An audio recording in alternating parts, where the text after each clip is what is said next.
Pari 27 filhos e nunca pude segurar um sequer nos meus braços. Eu era só uma máquina de parir para os outros. O pior de tudo, minha querida, é que quando eu sangrava demais depois de um parto, eles me davam remédio para secar as lágrimas, não o sangue. Para de chorar, mulher. Você não está aqui para criar, está aqui para parir. Foi assim por 25 anos da minha vida. Sabe o que é ter seu corpo usado como se fosse uma fazenda de gente? Eu sei. Meu nome é Luzia Ferreira e hoje eu tenho 80 anos. Nasci e continuo aqui em Serrinha, no interior da Bahia, nesse quintal cheio de fruta, que é a única coisa boa que consegui arrancar dessa vida. Estou aqui, sentada na minha cadeira de balanço, fumando meu cigarro de palha que eu mesma enrolo com o fumo que planto ali atrás. Dizem que faz mal, mas depois de tudo o que eu passei, isso é o menor dos meus problemas. A fumaça me ajuda a lembrar, e hoje eu quero contar uma história que guardei aqui dentro, por mais de 50 anos. Antes de continuar, queria saber quem está me ouvindo.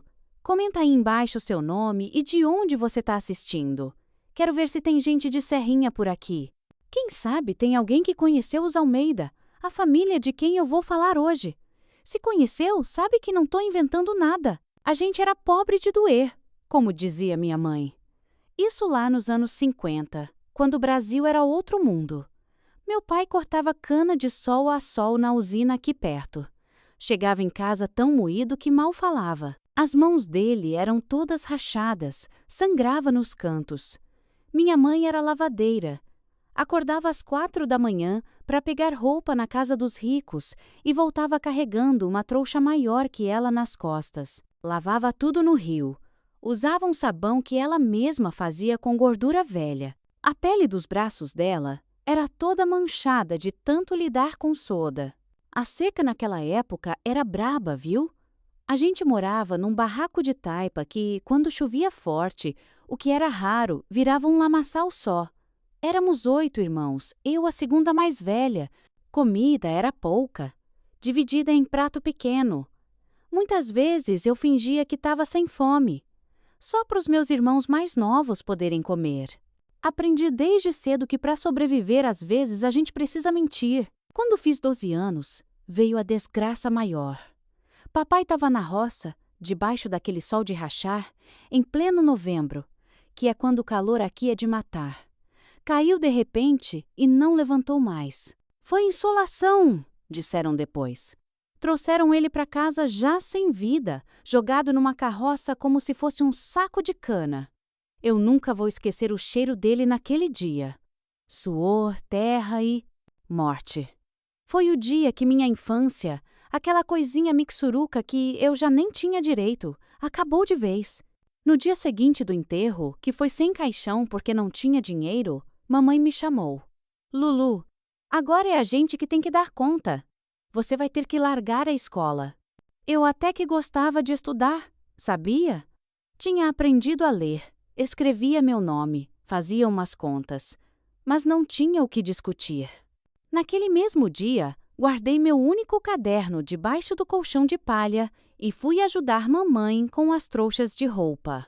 A gente lavava para a família Almeida, os donos de metade de Serrinha naquela época. Eles tinham fazenda, loja, farmácia, tudo. O doutor Heitor Almeida era médico, o único que atendia os ricos da região. Na primeira vez que pisei na casa grande deles, fiquei boba. Tinha um piso que brilhava, uns móveis de madeira tão bonitos que dava medo de encostar. Uma geladeira enorme, coisa que eu nunca tinha visto na vida. As crianças lá comiam tanta comida que jogavam fora o que alimentaria minha família inteira por um dia. Mamãe era respeitada pelo trabalho dela. Deixava as roupas brancas que nem neve. Doutor Heitor sempre falava: Dona Maria tem mão de fada para deixar meus jalecos assim. Um dia, ele me viu ajudando e disse: Essa menina é forte pro tamanho dela. Quantos anos tem? Mamãe respondeu, toda orgulhosa: Fez 13 agora, doutor. Ele olhou para mim de um jeito que na época eu não entendi. Mas hoje eu sei bem o que era. Quando crescer mais um pouco, pode vir trabalhar aqui em casa.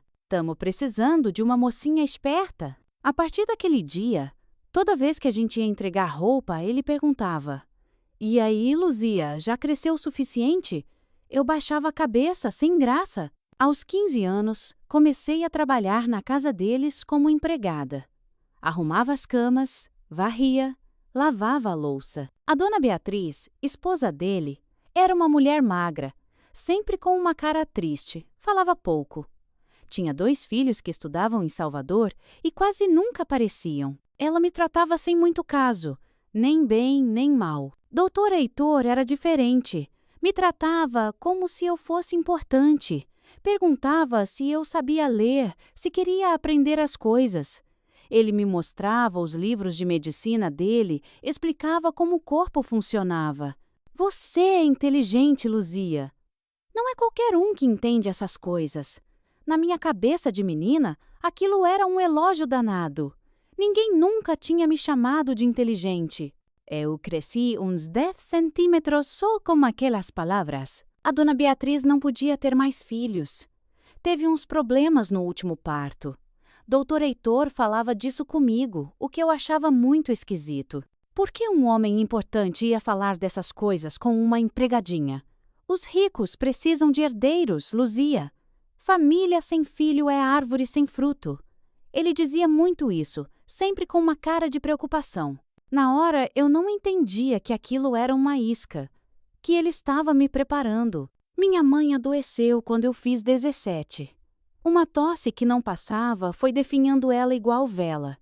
Doutor Heitor atendeu ela de graça, deu remédio, mas disse que era doença no pulmão, coisa grave. Ela morreu 6 meses depois, me deixando sozinha para cuidar dos irmãos menores. Foi aí que o patrão me ofereceu para morar na casa de empregada, no fundo do quintal deles.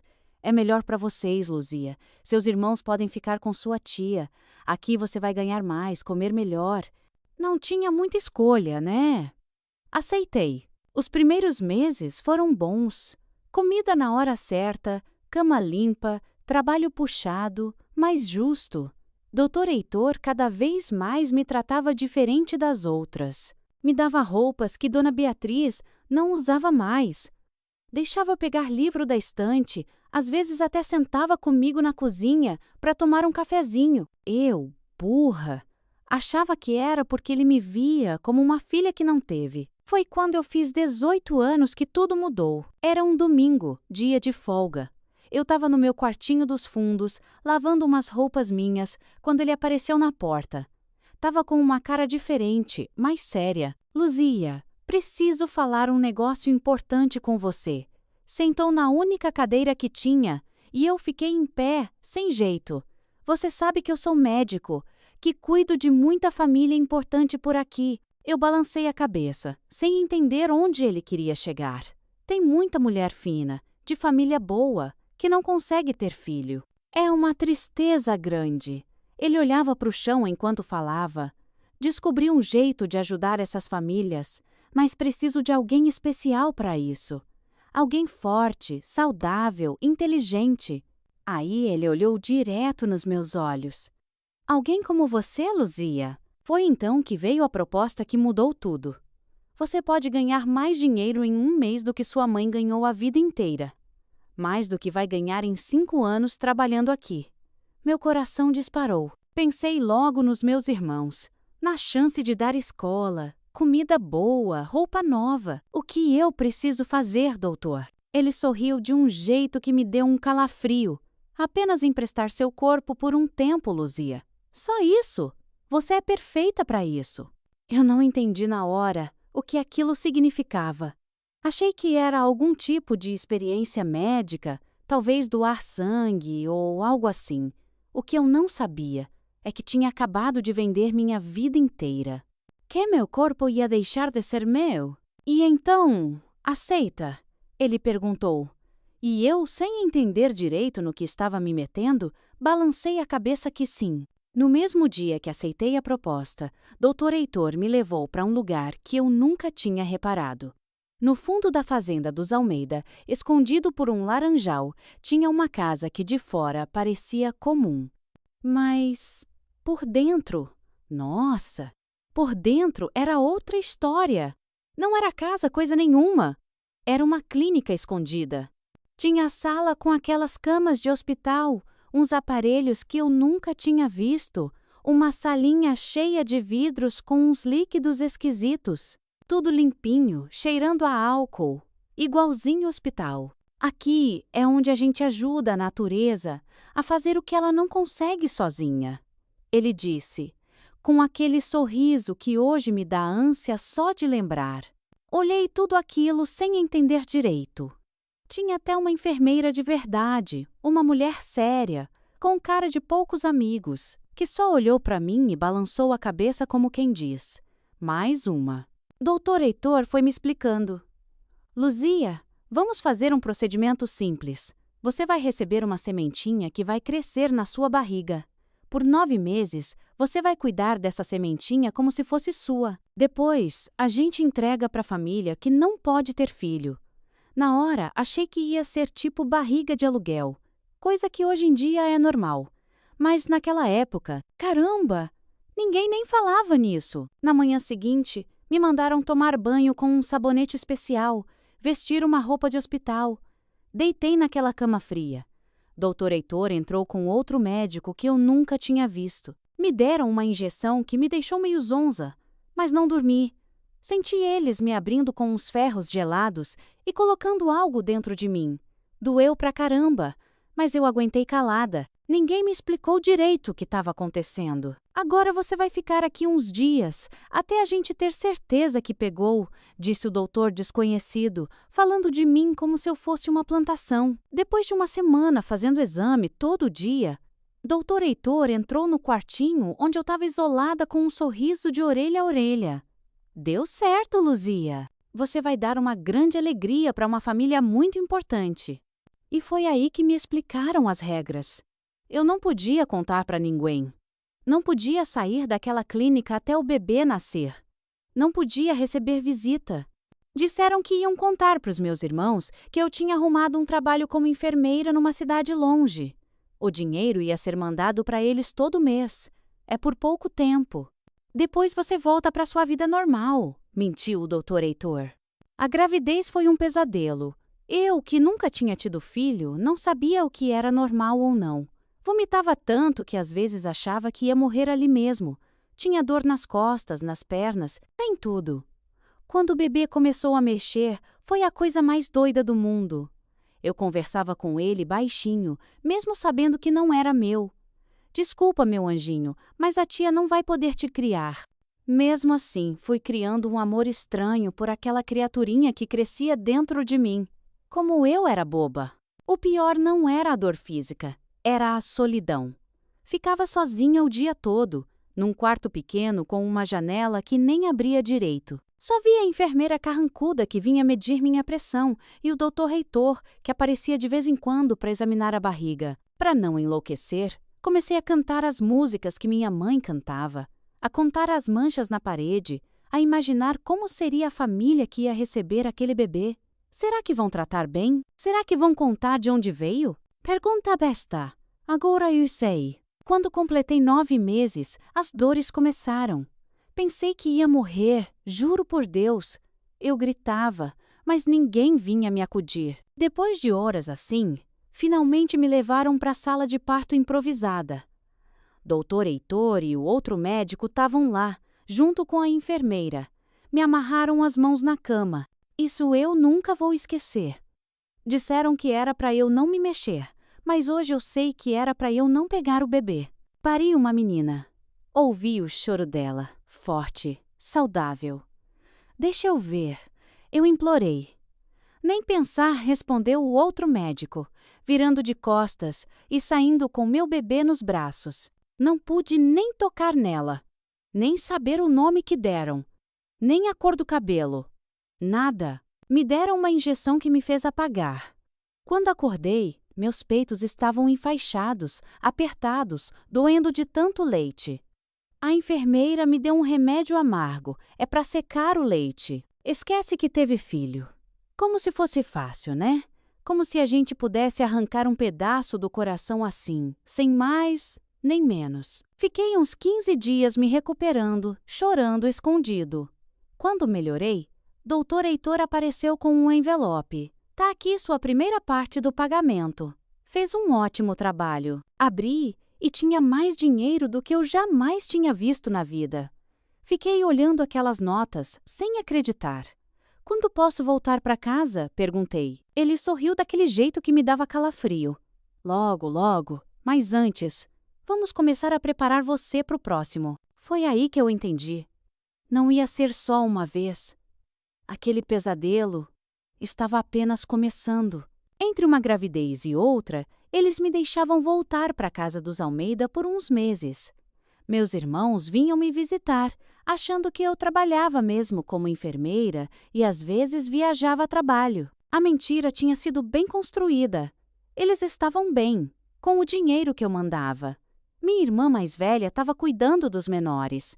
Isso era o único consolo que eu tinha. Minha mãe morreu, sem saber a verdade sobre o que eu realmente fazia. No leito de morte dela, quando a doença já tinha comido quase tudo, ela pegou na minha mão e disse: "Que orgulho de você, minha filha, trabalhando de enfermeira, ajudando a salvar vidas." Eu chorei tanto nesse dia, não de tristeza pela morte dela, mas de vergonha da mentira. Ela morreu achando que eu tinha virado alguém na vida, quando na verdade eu era só um objeto, uma incubadora humana. Com o tempo, fui descobrindo que não era só o Dr. Heitor nesse esquema. Tinha uma rede inteira. Outros médicos de cidades vizinhas, político importante, fazendeiro rico, todos eles mandavam clientes para o Dr. Heitor, casais que não podiam ter filhos. Alguns vinham até de São Paulo, do Rio de Janeiro. Pagavam uma fortuna para ter um bebê com características desejáveis. Eu era uma das produtoras, como eles me chamavam. Tinha outras mulheres também, pobres que nem eu, todas morando em lugares diferentes para ninguém desconfiar. Os bebês que eu paria iam para famílias ricas aqui do Brasil, mas alguns iam até para o exterior. Uma vez, ouvi uma conversa entre o Dr. Heitor e um homem de terno caro. Falavam em dólar, em documento falso para levar criança para fora do país. Era um esquema grande, organizado, e eu era só uma peça pequena, descartável. Se ela morrer, a gente arruma outra. Ouvi o homem de terno dizer quando achou que eu estava dormindo. Meus queridos, sei que essa história é difícil de ouvir. Tô contando isso pela primeira vez na vida. Se essa história te tocou de alguma forma, saiba que o canal Vovós do Brasil se mantém com a ajuda de vocês. Clica no Valeu Demais aí embaixo do vídeo. É aquele coraçãozinho com um cifrão. Qualquer valor ajuda este canal a continuar trazendo histórias reais como a minha. É só clicar e escolher o valor que puder contribuir. Depois do terceiro bebê, comecei a perceber que meu corpo estava mudando demais. Não era normal engravidar tantas vezes seguidas. Eles me davam injeção de hormônio para acelerar a ovulação, para eu poder engravidar mais rápido. Meu cabelo começou a cair em tufos. Minha pele ficou manchada. Minhas juntas doíam que nem as de gente velha. Vivia com dor de cabeça forte, tontura. Às vezes sangrava fora de hora, mas eles nem ligavam. Normal, passa logo, dizia a enfermeira sem nem olhar na minha cara. O pior era o que fazia com a minha cabeça. Um dia eu estava feliz. No outro queria morrer. Chorava por qualquer coisa. Tinha pesadelos horríveis. Comecei a ter uns pensamentos esquisitos, de machucar os médicos, de fugir, até de me matar. Eu nunca fui de pensar maldade com ninguém, mas depois de tanto sofrimento, a gente muda. A gente endurece por dentro ou quebra de vez. Eu estava quase quebrando. Cada gravidez era diferente. Teve uma vez que o bebê veio antes do tempo, pequenininho, fraquinho. Ele se foi na pressa, nem me deixaram ver. Ouvi depois que não sobreviveu, nem isso me contaram direito. Noutra vez, tive 2 de uma vez, gêmeos. Foi o parto mais doloroso. Achei que ia partir no meio. Os 2 saíram vivos, chorando forte. Era um menino e uma menina. Até hoje me pergunto se ficaram juntos ou se separaram. No meio disso tudo, O pior mesmo era ver meu sonho morrendo. Antes de tudo isso, eu queria estudar, quem sabe virar professora de verdade. Queria casar, ter minha própria família. Mas cada bebê que saía de mim levava um pedaço desse sonho. Quanto mais o tempo passava, mais eu me sentia vazia, como se meu corpo fosse só uma casca sem nada dentro. A cada ano que passava, mais difícil ficava esconder o que eu fazia. Inventavam desculpas para os meus irmãos, para os vizinhos. Diziam que eu viajava muito a trabalho, que cuidava de pacientes em outra cidade. A verdade é que eu vivia presa naquela clínica escondida, entre uma barriga e outra. Quando eu aparecia em público, era sempre de noite, sempre escondida, sempre com ordem para não falar com ninguém. Depois do 15º bebê, eu percebi que ia morrer se continuasse assim.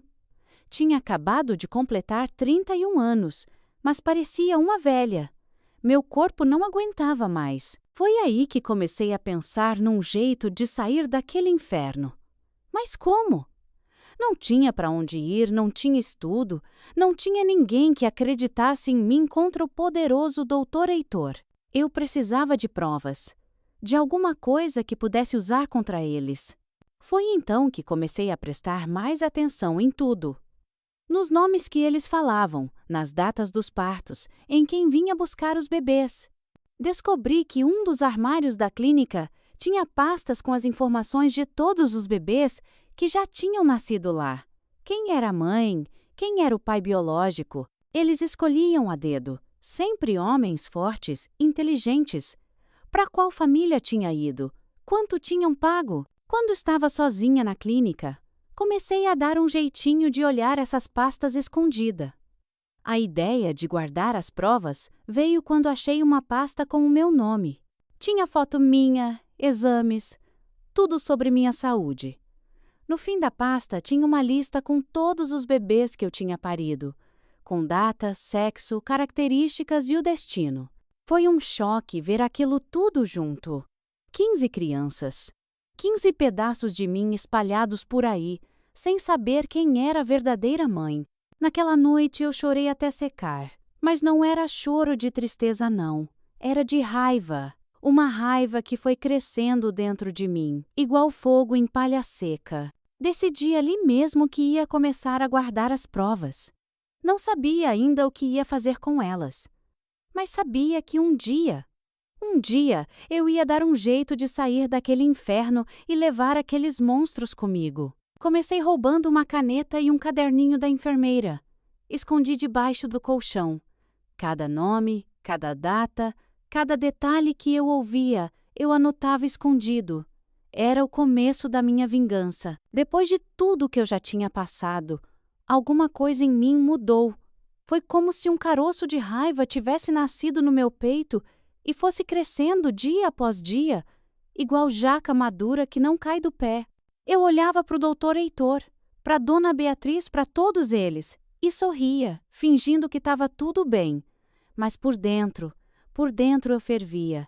Eles me tratavam como bicho de fazenda, achando que eu era tão burra quanto uma vaca leiteira que só serve para dar cria. Mas a vaca aqui tinha aprendido a pensar, viu? E foi aí que comecei a guardar as provas de tudo que eles faziam comigo e com aquelas crianças. Começou quando eu estava arrumando umas roupas velhas para jogar fora e achei uma daquelas pastas de papelão, dessas de documento, que tinha sido descartada. Estava rasgada de um lado, mas servia para o que eu queria. Levei para minha caminha no quartinho dos fundos da clínica, onde eu ficava nos tempos entre as barrigas. Abri o colchão velho com uma tesourinha que eu tinha escondido. Fiz um buraco pequenininho no forro e enfiei a pasta lá dentro. Era meu primeiro esconderijo, o lugar onde eu ia guardar cada pedacinho de informação que eu conseguisse roubar daqueles demônios de jaleco branco. A primeira coisa que consegui foi um pedaço do meu próprio prontuário. Um dia que a enfermeira carrancuda deixou a sala sem trancar a porta, eu entrei rapidinho e peguei a folha que tinha as datas de todos os meus partos. Dobrei bem pequena e escondi dentro da minha roupa. Quando voltei para o quartinho, enfiei na pasta do colchão. Era pouca coisa, mas foi o começo. Depois disso, Cada vez que ficava sozinha nos corredores ou nas salas de exame, eu pegava alguma coisa. Receita médica usada, anotação de dosagem de remédio, até conta de luz da clínica que tinha o nome verdadeiro do lugar.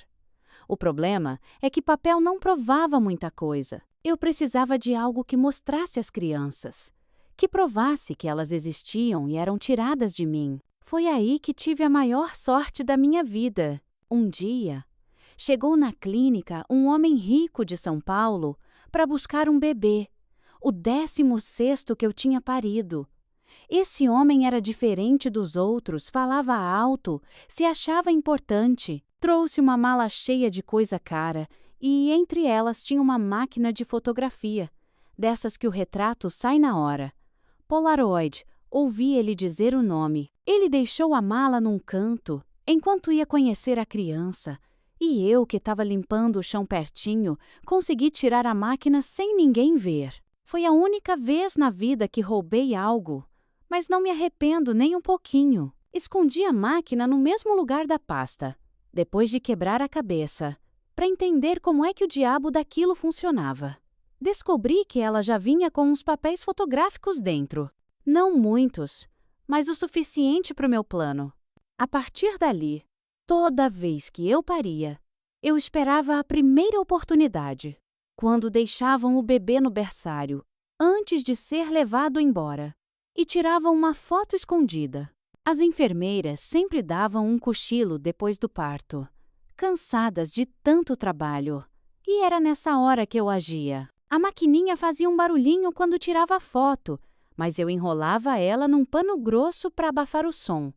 As fotos não saíam muito boas, não. Às vezes escuras, às vezes tremidas, mas dava para ver o rostinho da criança. Eu escrevia atrás a data, se era menino ou menina, e qualquer detalhe que eu tivesse ouvido sobre a família que ia levar. Mas só isso não bastava. Eu precisava saber para onde iam aquelas crianças. Foi aí que comecei a puxar prosa com o seu Osvaldo, o motorista que transportava os bebês para as famílias. Ele era um velho bonachão, dos que gosta de contar história. No começo foi difícil. Ele desconfiava de tudo. Mas com o tempo fui ganhando a confiança dele. Levava um cafezinho reforçado, um pedaço de bolo que eu mesma fazia quando me deixavam usar a cozinha. E ele foi amolecendo. Seu Osvaldo, o senhor deve conhecer esse Brasilzão todo, né? Eu dizia, fingindo admiração. E ele, todo vaidoso. Conheço sim, Luzia. Já levei menino até pro exterior, sabia? Aos pouquinhos ele foi me contando sobre as viagens, as famílias, os lugares. Ele nem percebia que eu estava juntando informação. E aquele casal de São Paulo, como era mesmo? Eu perguntava, como quem não quer nada. Ah, gente fina, mora num palacete na Avenida Paulista. Ele dizia. Eu decorava tudo. Cada detalhe, cada nome de rua, cada cidade. De noite, sozinha no meu quartinho, escrevia tudo na minha caderneta escondida. Uma vez, ele até me mostrou um mapa do Brasil, desses que posto de gasolina dá, e foi marcando as cidades onde já tinha entregado criança. Eu olhava aqueles pontos espalhados por esse país imenso e pensava, meus filhos estão aí, em cada canto desse. Outra coisa que me ajudou muito foi aprender a ler direito. Na escola, eu mal tinha passado do beabá quando tive que sair. Sabia escrever meu nome e ler coisas simples, mas os papéis médicos eram cheios de palavra complicada. Comecei a prestar mais atenção quando os médicos conversavam, decorando as palavras que eles usavam. Quando achava essas mesmas palavras nos documentos, ia juntando as letras, entendendo o significado. Roubei um dicionáriozinho velho da sala de espera e estudava escondida, de noite, com a luz fraquinha que entrava pela janela. Foi assim que aprendi o que era inseminação, fertilização, controle hormonal e outros nomes bonitos que eles davam para os horrores que faziam comigo. O sistema que eu criei para as anotações era todo pensado para ninguém descobrir. Tinha 3 cadernetas pequenas, daquelas de bolso. Uma eu escondia debaixo da pia do banheiro, onde tinha um azulejo solto. Nessa, eu anotava só números e datas. O dia que recebia a sementinha, o dia que descobria que tinha pegado, o dia do parto. Se alguém achasse, ia pensar que era só conta mal feita. Na segunda caderneta, que eu escondia dentro de um sabonete furado, eu anotava detalhes das crianças. Se era menino ou menina, a cor do cabelo e dos olhos. O peso. A terceira, a mais importante, ficava dentro do colchão junto com as fotos. Nela, eu escrevia tudo sobre as famílias. Nome, cidade, o que faziam da vida, quanto tinham pago. Informação que eu catava aqui e ali nas conversas que eu via. Teve uma vez que quase fui descoberta e foi por um triz. Eu estava no quartinho revelando uma foto que tinha tirado de um menininho lindo, gordinho, que tinha nascido naquela manhã. A foto saiu e eu estava olhando para ela com lágrima nos olhos, quando a porta abriu de repente. Era a dona Beatriz, a esposa do doutor Heitor, que quase nunca aparecia na clínica. Entrou sem bater, dizendo que tinha vindo trazer roupa limpa. Eu escondi a foto debaixo do travesseiro, num movimento rápido. Mas ela percebeu que eu tinha guardado alguma coisa. "O que você está escondendo aí, Luzia?" Perguntou com aquela voz fina que parecia uma agulha entrando na pele. Meu coração disparou que nem cavalo bravo, mas consegui manter a cara limpa. "Nada não, dona Beatriz.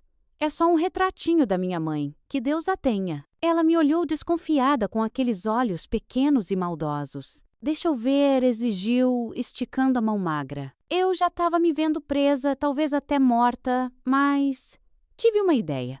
Debaixo do travesseiro, eu não tinha só a foto do bebê, mas uma foto velha da minha mãe que eu sempre carregava comigo. Graças a Deus que eu tinha as duas debaixo do mesmo travesseiro.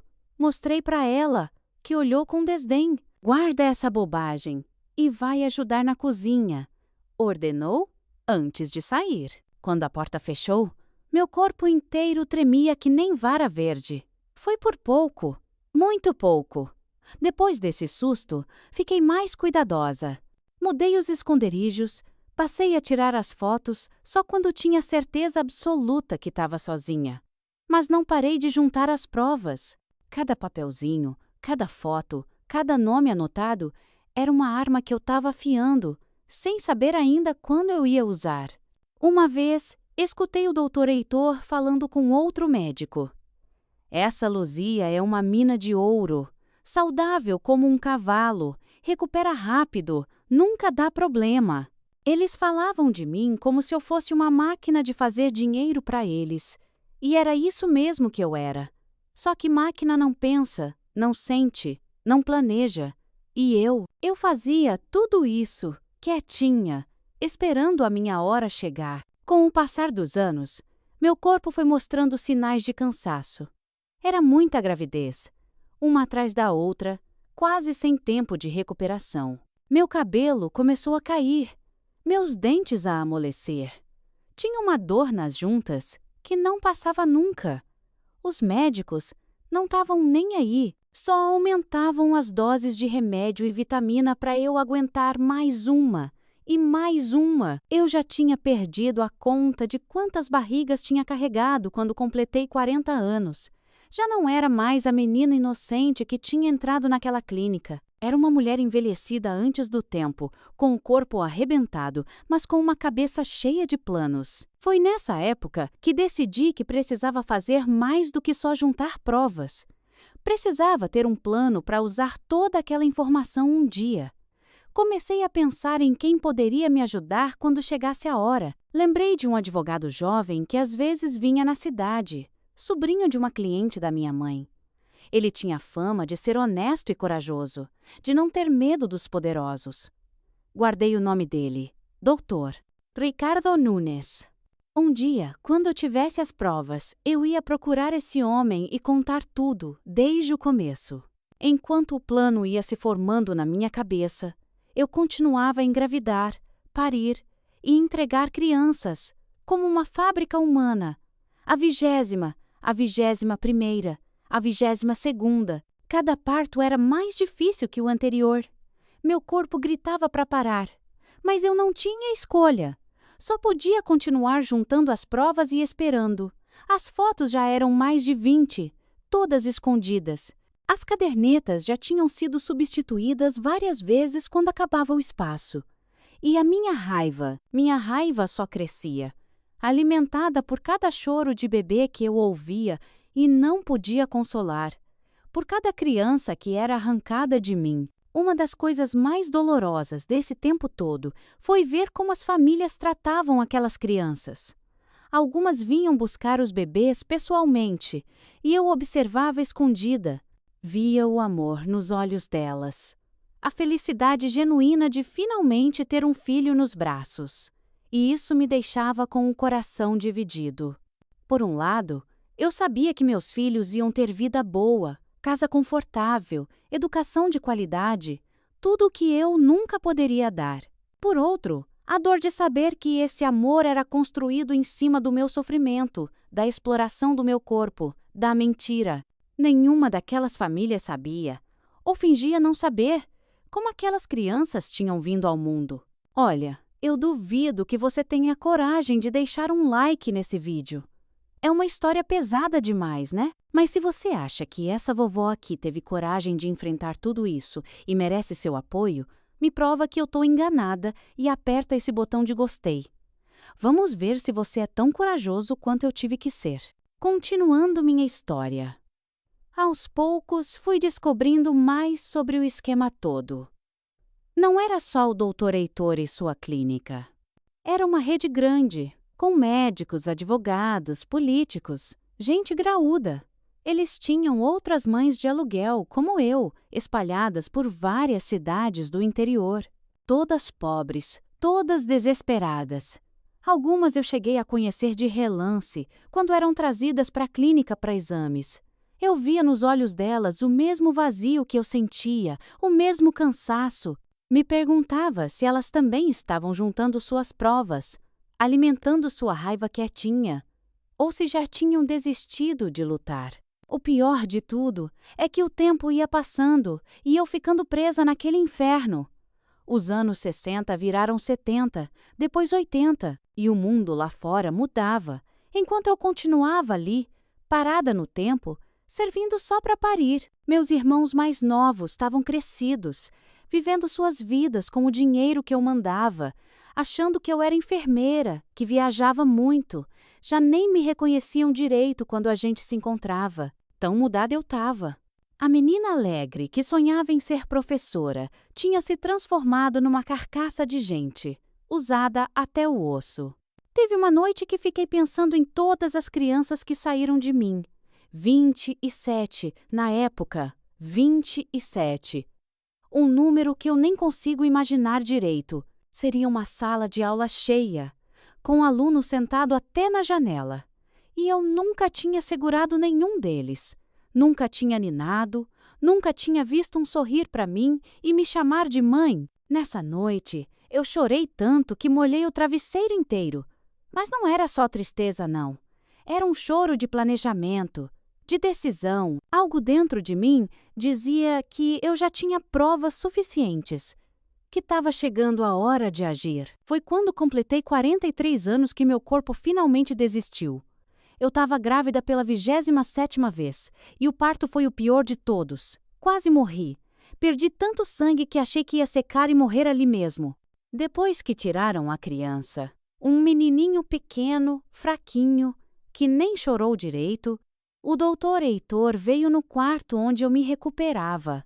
Lembro até hoje da cara dele, uma mistura de desapontamento e indiferença. Como quem olha para uma ferramenta quebrada. Luzia, acho que chegamos ao fim da linha, ele disse, sem nem olhar nos meus olhos. Seu útero está muito fraco, não aguenta mais nenhuma gestação. Você não serve mais para o nosso propósito. Aquelas palavras.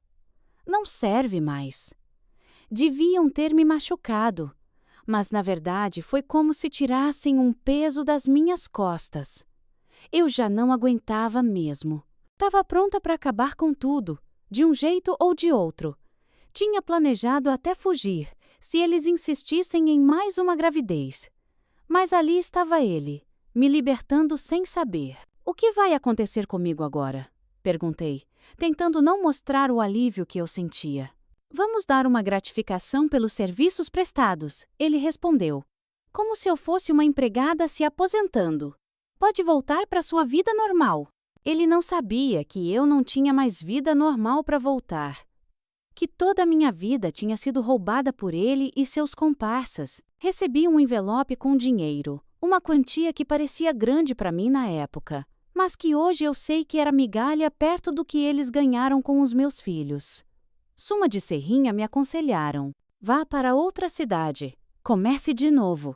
Como se fosse fácil. Como se uma mulher sozinha, sem estudo, com o corpo destruído, pudesse simplesmente começar de novo. Mas eu tinha outros planos. Planos que eu vinha cultivando há anos, regando com minhas lágrimas e fertilizando com minha raiva. Saí daquela clínica com 2 malas. Uma com minhas poucas roupas e outra, escondida dentro da primeira, com todas as provas que eu tinha juntado, a semente da minha vingança, que agora, finalmente, estava pronta para germinar. Saí daquela clínica com um envelope fino na mão e 25 anos de vida roubada nas costas. A gratificação que me deram era tão pequena que dava vontade de rir. Só não ri porque tinha desaprendido como fazer isso. Dr. Heitor tinha me chamado no escritório dele para me dispensar. Como quem dispensa um animal velho que não serve mais para o trabalho? Pelos seus serviços prestados, ele disse, me entregando aquele envelope branco, sem nem olhar nos meus olhos, abri na frente dele mesmo. Era dinheiro que para mim parecia muito, mas para os padrões deles era mixaria. O sujeito cobrava mais que aquilo por um único bebê, e eu tinha dado 27. Fiz as contas rápido na cabeça. Não dava nem 1% do que eles tinham ganhado com meu corpo. Mas engoli seco, baixei a cabeça como sempre fazia e agradeci. Obrigada, doutor. Falsidade pura. Por dentro, eu estava fervendo. Me deram 2 semanas para deixar o quartinho dos fundos que tinha sido minha casa-prisão por tantos anos. Arrumei minhas poucas coisas com calma, sem pressa. Cada objeto que eu guardava era uma decisão. O que levava, o que deixava para trás. As roupas velhas, o sapato furado, isso tudo podia ficar. Mas as provas que eu tinha juntado durante anos, essas iam comigo, custasse o que custasse. Costurei um bolso secreto dentro do forro da minha mala de couro velho. E ali escondi os documentos, as cadernetas, as fotos, tudo que podia incriminar aqueles monstros. Nas últimas noites, não dormi. Fiquei olhando para o teto rachado, pensando no que ia fazer a seguir. Eu tinha um plano, sim, mas precisava de coragem para executar. No dia que fui embora, ninguém se despediu. As enfermeiras fingiam que eu era invisível. Os médicos estavam ocupados demais com outras mães. Só seu Osvaldo, o velho motorista que tinha virado meu amigo sem saber, me deu um abraço apertado e sussurrou no meu ouvido. Se cuida, menina. Ele não sabia de nada, mas sentia que algo estava errado naquela história toda. Saí pelo portão dos fundos, sem olhar para trás. Não tinha nada ali que valesse a pena uma última olhada. Peguei um ônibus até Serrinha para ver meus irmãos. Eles se assustaram quando me viram. Eu parecia uma velha, com meus 43 anos que mais pareciam 60, de tanto que aquelas gravidezes tinham sugado minha vida. Meu Deus, Lulu, o que fizeram com você? Perguntou minha irmã mais nova. Menti, como sempre. Trabalho de enfermeira é duro, minha filha. Fiquei com meus irmãos só 1 semana. Não suportava as perguntas, os olhares de pena, e tinha medo, muito medo, que os Almeida descobrissem onde eu estava e viessem atrás de mim. Ou pior, que fizessem algo contra minha família. Então, decidi seguir com meu plano. Peguei um ônibus para Salvador, a capital. Nunca tinha ido numa cidade tão grande. Fiquei perdida com tanto movimento, tanto barulho. Mas não tinha tempo para admirar nada. Fui direto procurar o tal advogado que eu tinha guardado o nome na memória. Dr. Ricardo Nunes. Não foi fácil achar. Andei por ruas que subiam e desciam, perguntando, me perdendo. Acabei encontrando o escritório dele num prédio velho no centro da cidade. Era um lugar simples, não desses escritórios chiques de novela, mas estava limpo e organizado. O Dr. Ricardo não era como eu imaginava. Tinha esperado um homem mais velho, sério, desses que mete medo só de olhar. Mas era um rapaz novo, não devia ter nem 30 anos, negro, com um jeito manso de falar que me deixou mais tranquila. Quando entrei na sala dele, eu tremia tanto que mal conseguia segurar minha mala. "Em que posso ajudar a senhora?" ele perguntou, com educação. Respirei fundo e falei de uma vez. "Doutor, preciso de ajuda para processar um grupo de médicos e famílias ricas que me usaram como fazenda de crianças durante 25 anos. Ele arregalou os olhos, me olhou de cima a baixo e, em vez de me mandar embora como eu temia, apontou para a cadeira na frente da mesa dele. "Sente-se, senhora, e me conte tudo, desde o começo." Passei o dia inteiro naquele escritório. Falei até a boca secar. Contei cada detalhe do meu calvário. Desde o dia que o doutor Heitor tinha me feito a proposta até o momento em que fui dispensada como um trapo velho. Enquanto eu falava, ia tirando as provas da mala, os documentos, as cadernetas, as fotos. O doutor Ricardo ia empilhando tudo em cima da mesa, os olhos cada vez mais arregalados. Quando acabei, já era noite. Ele ficou um tempo calado, passando a mão na cabeça, como quem não acredita no que ouviu. "Dona Luzia", ele disse finalmente, "isso é o caso mais grave de exploração humana que eu já vi na minha vida. É criminoso em tantos níveis que eu nem sei por onde começar." Ele pegou uma das fotos de um bebezinho recém-nascido e balançou a cabeça. "Quantos foram?" 27, respondi, sentindo o peso desse número. Meu Deus do céu! Nos dias seguintes, começamos a trabalhar no caso. O doutor Ricardo não era de Salvador. Tinha vindo do Rio de Janeiro, o que era bom. Não tinha medo dos poderosos da Bahia. Ele passou uma semana estudando as provas, organizando tudo, fazendo anotações. Me hospedou na casa da irmã dele, uma moça boa que não fazia perguntas. Depois de 7 dias, ele me chamou de volta no escritório. "Dona Luzia, temos 2 opções. Podemos ir na justiça e tentar um processo criminal, o que vai ser longo, doloroso e sem garantia de sucesso, porque essas famílias têm muito poder. Ou podemos confrontá-los diretamente, mostrar o que temos e negociar um acordo." Eu não tive dúvida. Eu quero olhar na cara deles, doutor.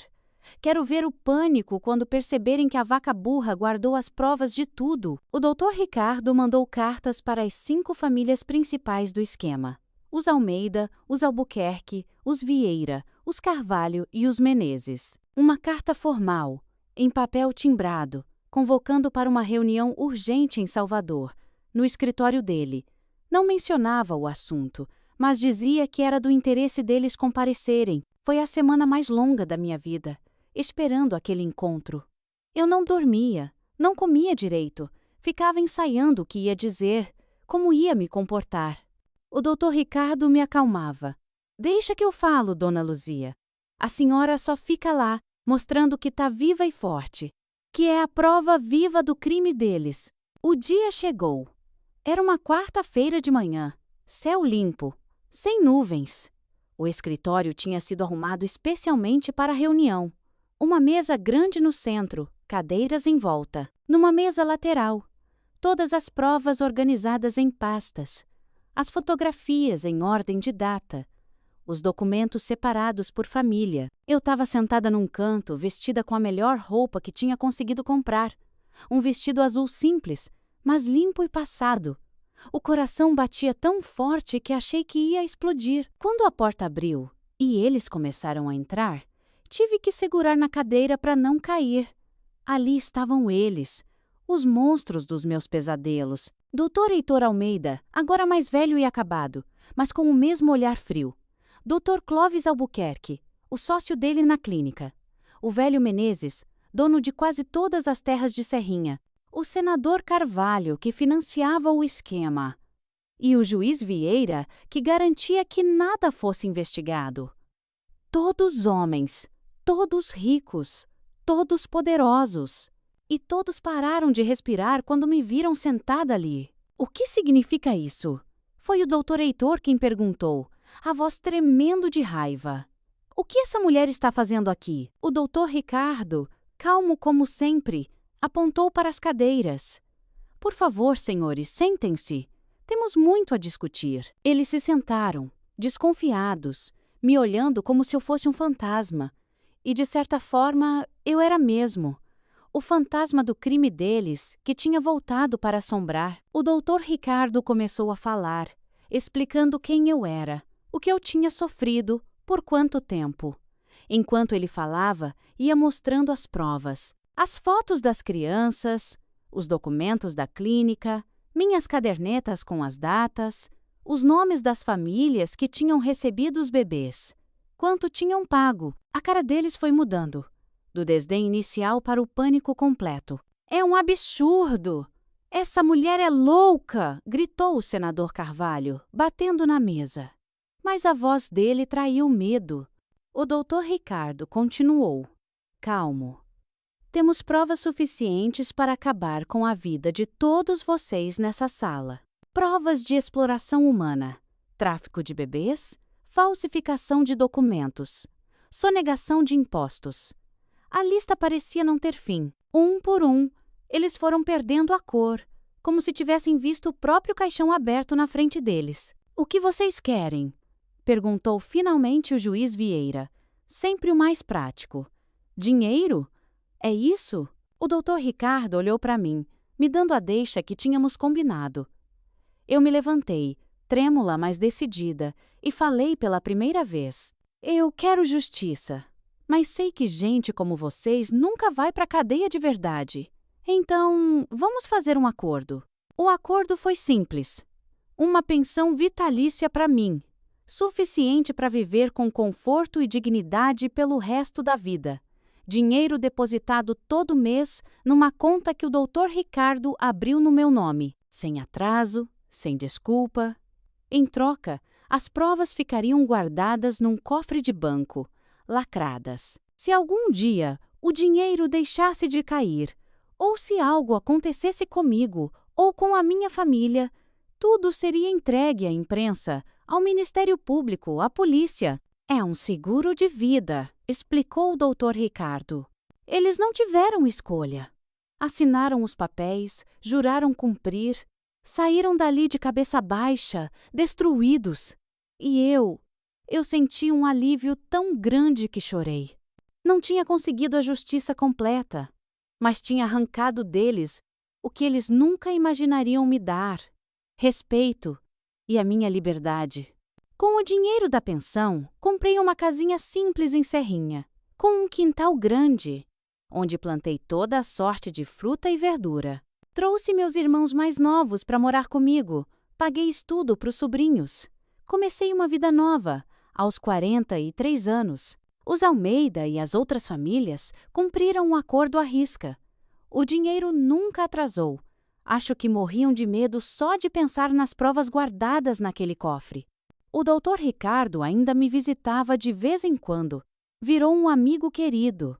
Foi ele que me ajudou a comprar uns lotes de terra na cidade, que com o tempo valorizaram e me deram mais segurança ainda. Mas nem todo o dinheiro do mundo apagava a dor de ter perdido meus filhos. Eles estavam espalhados pelo Brasil, crescendo, vivendo suas vidas, sem saber quem era sua verdadeira mãe. Nos primeiros anos depois do acordo, eu evitava sair muito. Tinha medo de encontrar alguma das famílias na rua, de dar algum motivo para eles quebrarem o trato. Mas com o tempo, fui ganhando confiança. Comecei a andar pela cidade, a frequentar a igreja, a ir na feira. Coisas que eu nunca tinha podido fazer antes. E foi numa dessas saídas que aconteceu o mais estranho. Vi de longe um rapaz que era a cara do meu irmão quando jovem. A mesma boca, o mesmo jeito de andar. Meu coração deu um pulo. Eu sabia com aquela certeza que só mãe tem que era um dos meus filhos. Devia ter uns 20 e poucos anos. Estava bem vestido, parecia estudante. Fiquei paralisada na calçada, vendo ele passar, querendo gritar, chamar, dizer quem eu era, mas eu não podia. O acordo não permitia. E mais que isso, que direito eu tinha de bagunçar a vida dele assim? Esse foi o primeiro de muitos encontros distantes. Com o tempo, aprendi a reconhecer meus filhos pela cidade. Uma moça com os meus olhos vendendo roupa na loja chique. Um rapaz com o meu nariz trabalhando no banco. Uma mocinha com meu cabelo crespo indo para a escola de uniforme. Eu os observava de longe, guardando cada detalhe na memória, criando uma história para cada um deles na minha cabeça. Nunca me aproximei. Nunca falei. Era um tormento doce, como uma ferida que a gente não deixa sarar, porque tocar nela lembra que a gente está vivo. Às vezes, me pegava pensando se eles tinham qualquer ideia de onde tinham vindo. Se em algum momento tinham questionado algo. Muita gente me pergunta: Dona Luzia, por que a senhora não denunciou tudo à polícia? Por que aceitou o dinheiro em vez de buscar justiça? E eu devolvo a pergunta: o que você teria feito no meu lugar? Depois de 25 anos gerando filhos para famílias ricas, sem direitos, sem educação formal, sem apoio, comenta aí embaixo o que você faria. Com o passar dos anos, os velhos do esquema foram morrendo um por um. Dr. Heitor foi o primeiro. Dizem que de ataque cardíaco, mas eu prefiro acreditar que foi de remorso.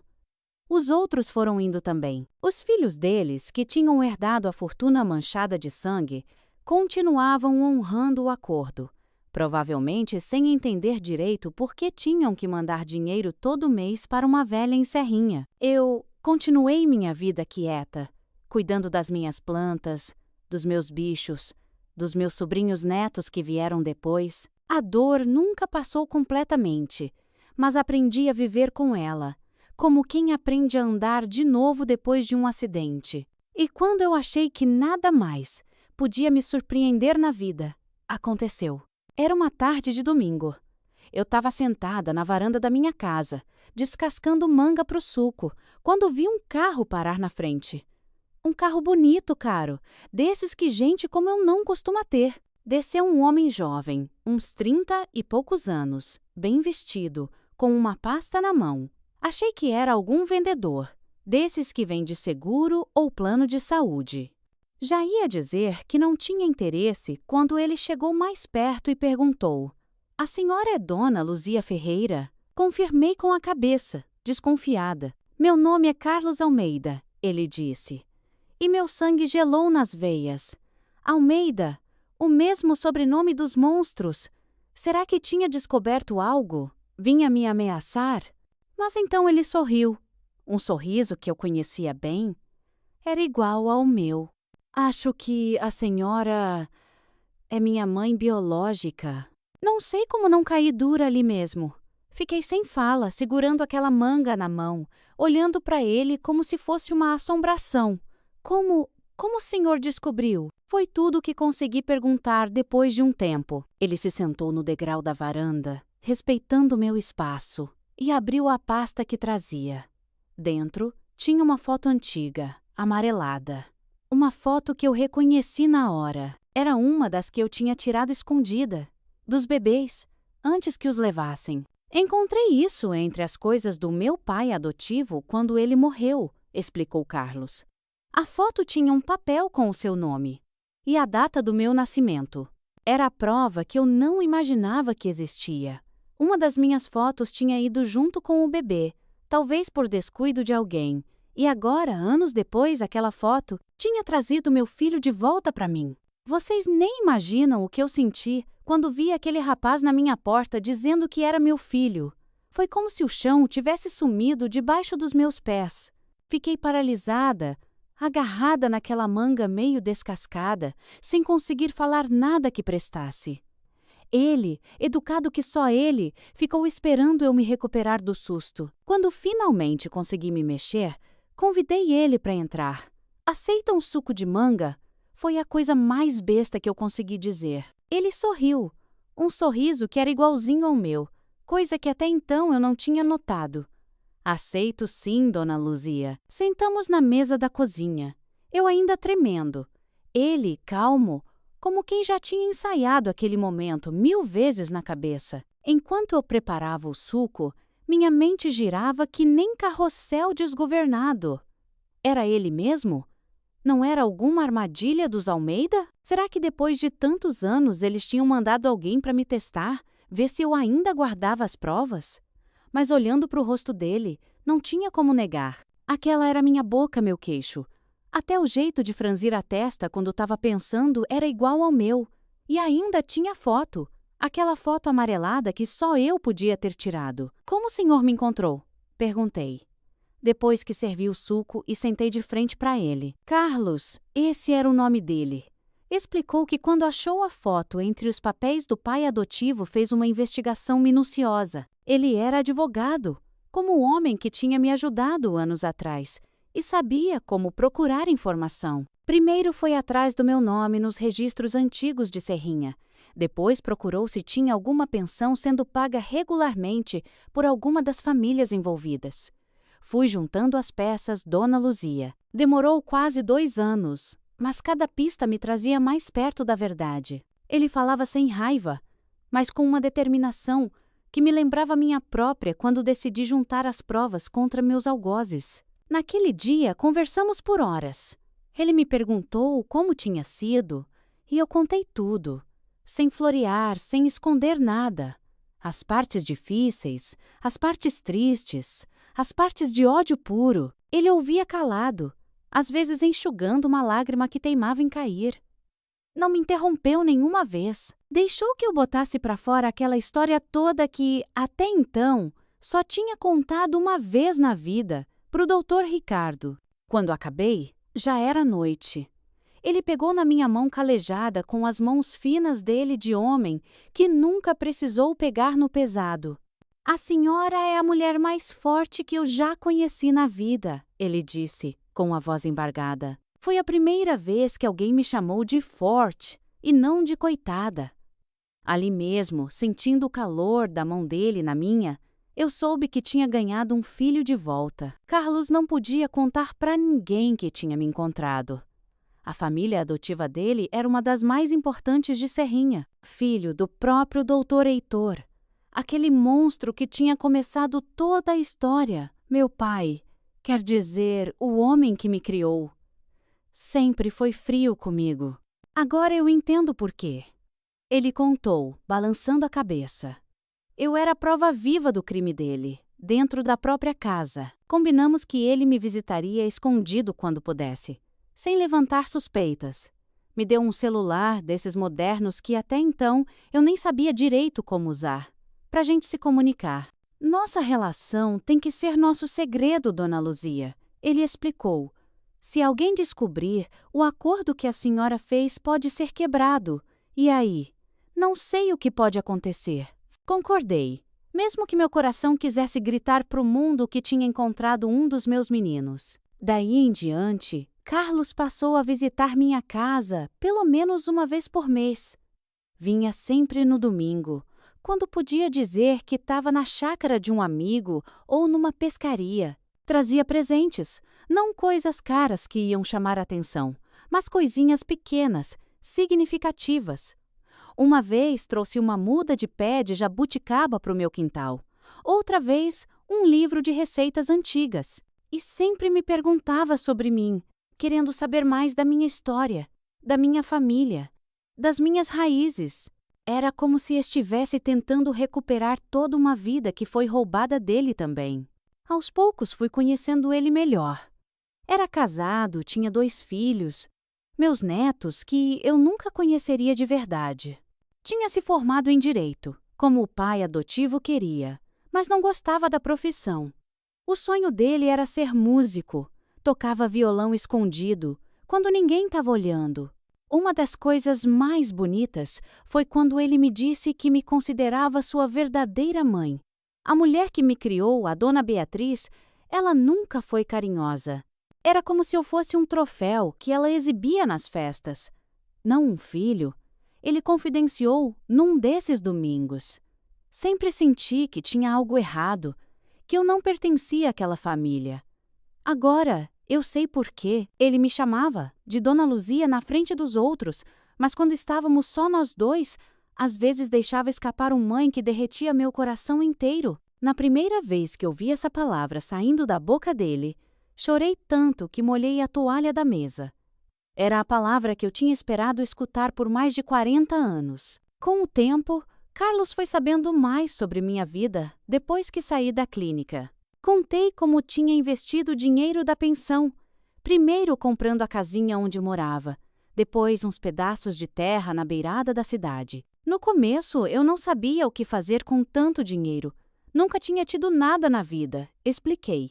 Mas o Dr. Ricardo me ensinou que terra sempre vale. Comprei uns lotes quando ninguém queria, em área que na época era mato puro.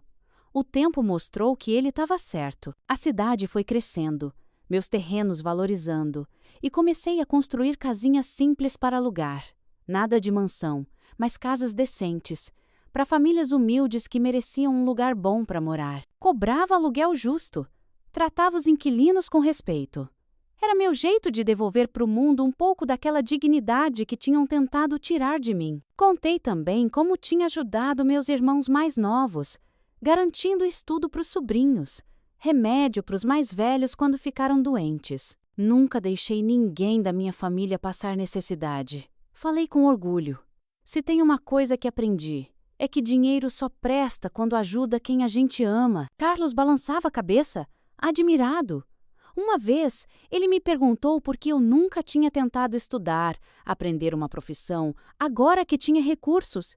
Ri da inocência dele. Meu filho, quando a gente passa por certas coisas na vida, tem conhecimento que nenhuma escola ensina.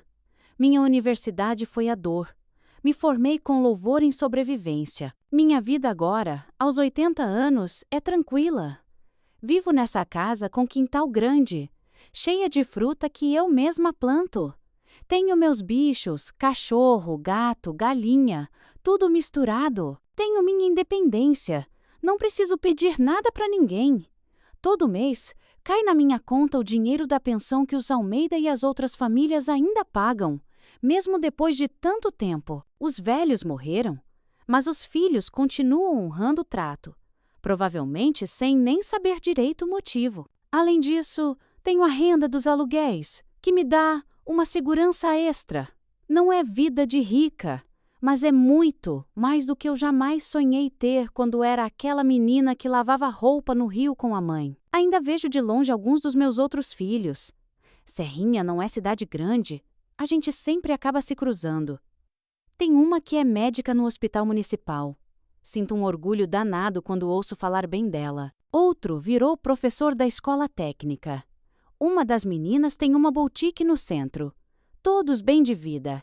Todos sem fazer ideia de quem é aquela senhora que às vezes para na calçada só para ver, luz passando. Carlos queria contar para eles, juntar todos os irmãos, mas eu não deixei. Cada um tem sua vida, filho. Já é difícil demais para você carregar esse segredo. Imagina para eles, que cresceram sem questionar nada. Ele entende, mas não concorda. Diz que todo mundo tem direito de conhecer sua história verdadeira. Talvez um dia eu mude de ideia. Por enquanto, prefiro observar de longe, guardando cada visão deles como um tesouro. O que mais me dói quando olho para trás não é o que fizeram comigo, embora isso seja horrível por si só. É saber que o que eu passei não foi um caso isolado, que tinha outras mulheres como eu, espalhadas por esse Brasil, sendo usadas e descartadas quando não serviam mais. E que, ainda hoje, de jeitos diferentes, mas com a mesma crueldade, mulheres pobres são exploradas por quem tem poder. As coisas melhoraram muito, me disse uma vez Carlos, querendo me consolar. Mas eu que vejo o mundo com os olhos de quem já viu de tudo, sei que a exploração só mudou de roupa. Agora vem vestida de oportunidade, de emprego, de favor. As patroas ricas que pagam uma mixaria para a empregada que cria os filhos delas não são tão diferentes do Dr. Heitor.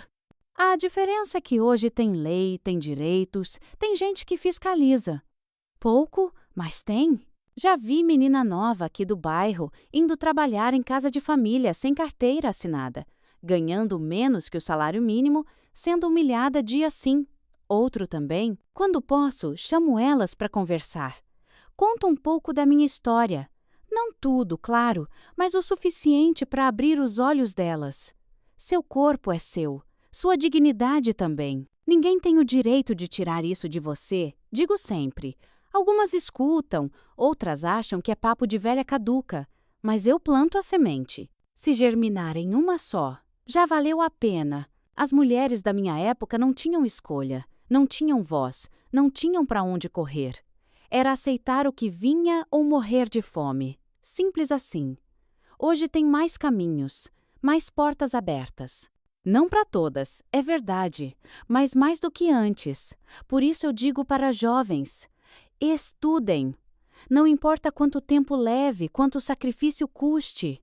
O conhecimento é a única coisa que ninguém pode tirar de você. Se eu soubesse ler direito desde cedo, talvez tivesse percebido mais rápido o que estava acontecendo comigo. Talvez tivesse encontrado ajuda antes. Não vou desperdiçar essa lição que aprendi na carne. Outro conselho que sempre dou: confie no seu instinto. Se algo parece bom demais para ser verdade, geralmente é mentira mesmo. Quando o Dr. Heitor me ofereceu ganhar mais em um mês do que minha mãe em um ano, meu estômago gelou. Mas a necessidade falou mais alto que o instinto. Hoje, eu ensino as meninas a ouvir esse frio na barriga, esse aviso que nosso corpo dá quando tem perigo por perto. O corpo sabe, minha filha. Ele sempre sabe antes da cabeça entender. E o mais importante de tudo: nunca, jamais, deixe que ponham um preço na sua dignidade. Sei que quando a fome aperta, quando tem criança pequena para alimentar, quando não tem mais nenhuma porta aberta, a gente faz o impossível para sobreviver. Não julgo ninguém por isso. Eu mesma aceitei o que me ofereceram quando não via outra saída. Mas se puder escolher, escolha sempre ser dona do seu nariz, mesmo que isso signifique ter menos. A liberdade de decidir sobre seu próprio corpo, sua própria vida. Não tem preço. Essa é a sabedoria que minhas cicatrizes me ensinaram. Essa dor que carreguei a vida toda virou minha força. As marcas que tenho pelo corpo, estrias de 27 barrigas, a cicatriz de tanto parto, as mãos calejadas de tanto trabalho, são meu mapa. Contam minha história sem precisar de palavras. Cada ruga desse rosto que agora vocês veem na tela é um capítulo do que vivi. Não tenho vergonha de nenhuma delas. São a prova de que eu sobrevivi, de que não deixei que me quebrassem por completo. Carlos agora vem me visitar com mais frequência. O pai adotivo dele morreu há alguns anos e ele se sente mais livre para estar comigo. Ainda mantemos nosso segredo, mas já não temos tanto medo. Às vezes, ele traz os filhos dele, meus netos, para me ver. Apresenta como Dona Luzia, uma amiga querida da família. Os meninos não sabem quem eu sou de verdade, mas sinto que gostam de mim. O mais novo, que tem 8 anos, uma vez me perguntou: por que a senhora parece tanto com meu pai? Engoli seco e respondi: é que gente boa sempre se parece uma com a outra, meu filho. Ele riu, satisfeito com a resposta boba, e voltou a brincar no quintal. Um dia, talvez, ele saiba a verdade. Até lá, me contento em vê-lo correndo atrás das galinhas no meu terreiro, livre e feliz como eu nunca pude ser na idade dele. Das 27 crianças que pari, só reencontrei uma, mas essa uma trouxe de volta um pedaço da minha alma que eu tinha perdido. Cada domingo que ele passa comigo é um presente que eu nunca esperei receber. Quando ele vai embora, fico na janela vendo o carro se afastar, com um aperto no peito que é diferente da dor antiga. É um aperto doce, de quem tem algo precioso a perder. Foi o Carlos que me convenceu a contar minha história nesse vídeo. Mãe, tem muita gente que precisa ouvir o que a senhora viveu. Vai ajudar outras mulheres, ele disse. Eu relutei no começo. Quem ia querer ouvir a história de uma velha como eu? Mas ele insistiu. Trouxe esse pessoal com as câmeras e aqui estou eu. Eu sou Luzia Ferreira. Tenho 80 anos. E essa é a história da minha vida. A mulher que pariu 27 filhos para os outros e encontrou um jeito de fazer justiça com as próprias mãos. Se quer ouvir mais histórias como a minha, histórias que ninguém tem coragem de contar, se inscreva agora no canal Vovós do Brasil. Tem muita vovó por aí com história para contar, minhas queridas. E não se esqueçam de clicar nesses quadrados que estão passando na tela agora. Ali tem mais histórias de mulheres guerreiras como eu, que enfrentaram o mundo com a força que só nós, mulheres, conhecemos.